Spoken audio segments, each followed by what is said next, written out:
Kumusta mga Cartwork? At ayun na nga, ngayon ay magpiprint tayo ng t-shirt. So ito, gamit yung ating nabili. Nakita mo dito kaya sa online. Ito yung maliit nating heat press. Yan, malito. Ito, ginagamit siya sa mga packet size, mga pangalan, o kaya mga labels. So itong isang nakaraan, ginamit natin to sa katamtamang laking heat press.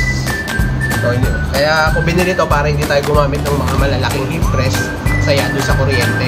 So yan, meron tayong rubber mat na tinatawag na kinat ko na sakto sa mga balikat sa shoulder. So yan, lagay lang natin.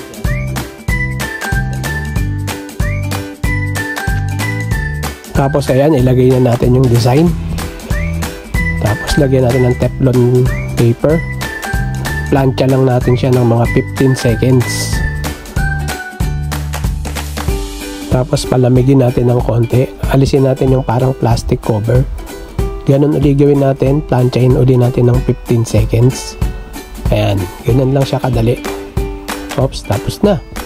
Ayun lang. Hanggang sa muli. Bahala kayo dyan.